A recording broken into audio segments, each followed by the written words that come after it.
Hi అండి, నమస్తే. Welcome back to our channel. June 25 మంగళవారం నాడు అంగారక సంకష్టహర చతుర్థి.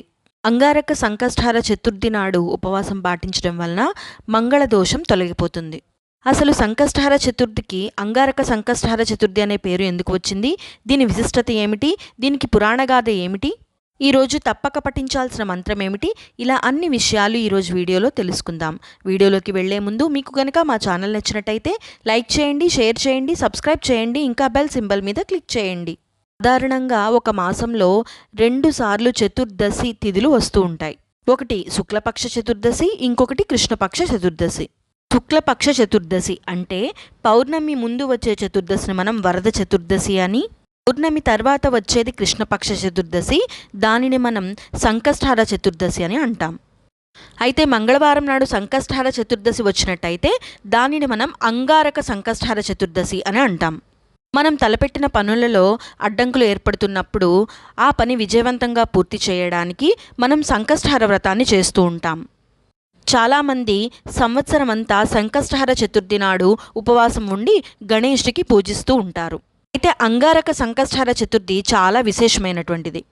మనం సంవత్సరం అంతా సంకష్టహర చతుర్దశి వ్రతం చేయకపోయినప్పటికీ అంగారక సంకష్టహర చతుర్థి నాడు మనం ఉపవాసం ఉన్నట్లయితే సంవత్సరం అంతా సంకష్టహర చతుర్దశి చేసినటువంటి పుణ్యఫలితం మనకు లభిస్తుంది.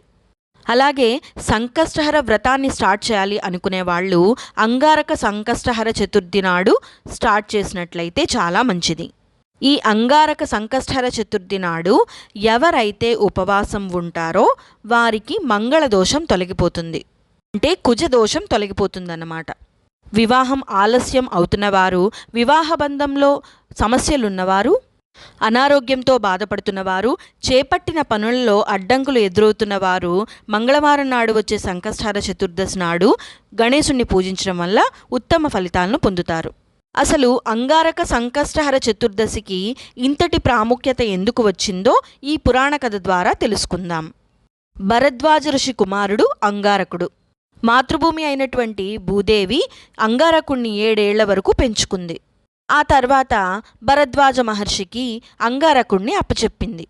అంగారకుడు తన తండ్రి అయిన భరద్వాజ ఋషి నుంచి పురాణాలు, వేదాలు నేర్చుకున్నాడు. అదే సమయంలో అంగారకుడికి గణేశుని పట్ల ఎంతో భక్తి ఏర్పడింది. అంగారకుడు గణేశుణ్ణి ప్రసన్నం చేసుకోవడం కోసం, అతని ఆశీర్వాదం పొందడం కోసం తపస్సు చేయాలని నిశ్చయించుకున్నాడు. అంతటా భరద్వాజ మహర్షి తన కుమారుడికి గణపతి మంత్రాన్ని బోధించి దయగల భగవంతుణ్ణి ధ్యానించమని పంపించాడు.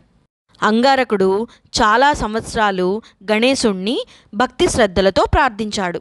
అతని భక్తికి ముగ్ధుడైనటువంటి గణేశుడు అంగారకుని ముందు ప్రత్యక్షమై ఏదైనా వరాన్ని కోరుకోమన్నాడు. అంతటా అంగారకుడు, ఓ ప్రభూ, నేను స్వర్గంలో ఉన్న దేవతలందరితో అమృతాన్ని పొందాలనుకుంటున్నాను. అలాగే నా పేరు ఎప్పటికీ నీ పేరుతో ముడిపడి ఉండాలి. ఆ రోజు మంగళవారం, మరియు మంగళవారం అంగారకుడికి ఇష్టమైన రోజు కాబట్టి మంగళవారం నాడు వచ్చే సంకష్టహర చతుర్థిని అంగారక సంకష్టహర చతుర్థిగా పిలుస్తారని గణేశుడు అతనికి వరమిచ్చాడు. ఆ రోజు ఎవరైతే గణపతిని పూజిస్తారో వారి యొక్క అన్ని కోరికలు నెరవేరుతాయని కూడా గణేశుడు వరమిచ్చాడు. అప్పటి నుండి మంగళవారం నాడు వచ్చే సంకష్టహర చతుర్థి అంగారక చతుర్దశిగా ప్రసిద్ధి చెందింది. ఇది అంగారక సంకష్టహర చతుర్థి వెనుక ఉన్న పురాణ కథ.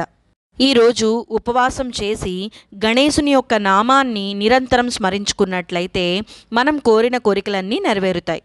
ఈరోజు మనం తప్పకుండా పఠించాల్సిన మంత్రం ఏమిటంటే ఓం గం గణపతియే నమః, ఓం గణపతియే నమః అనే మంత్రాల్ని మనం నిరంతరం స్మరిస్తూ ఉండాలి. ఈరోజు మనం ఉత్తమ ఫలితాన్ని పొందడానికి అంగారకునికి సంబంధించినటువంటి ఒక మంత్రాన్ని మనం పఠించాలి. అదేమిటంటే అంగారకాయ విద్మహే శక్తిహస్తాయ ధీమహి తన్నో భయం భయంకరాయ మమ మంగళం ప్రచోదయాత్. ఈ మంత్రాన్ని మనం పఠించాల్సి ఉంటుంది. అలాగే ఈరోజు సంకటనాశన గణేశ స్తోత్రాన్ని చదవడం చాలా మంచిది. అలాగే ఈ సంకష్టహర చతుర్థి నాడు మనం వినాయకుడి గుడికి వెళ్ళి 3 కానీ 11 కానీ లేదా 21 ప్రదక్షిణలు చేయడం వల్ల చాలా మంచి ఫలితాలు లభిస్తాయి. ఈరోజు స్వామివారికి నైవేద్యంగా తీపి కుడుములు కానీ, పండ్లు కానీ, స్వీట్లు కానీ, ఉండ్రాళ్ళు కానీ లేదా బెల్లం ముక్కను కానీ నైవేద్యంగా పెట్టుకోవచ్చు. అలాగే అంగారకుడు ఎరుపు రంగులో ఉంటాడు కాబట్టి ఈరోజు మనం ఎరుపు రంగు దుస్తులు ధరించినట్లయితే చాలా మంచిది. ఇలా స్వామివారిని ఈరోజు ఈ విధంగా కొలవడం వలన మనకి సమస్యల నుండి విముక్తి లభించి మనం కోరిన కోరికలు నెరవేరుతాయి. అందుచేత జూన్ 25వ తారీఖున వచ్చే అంగారక సంకష్టహర చతుర్థి చాలా విశేషమైందండి. మనమందరం స్వామివారిని పూజించి స్వామివారి యొక్క కృపకు పాత్రులవుదాం. ఇదండి ఈరోజు వీడియో.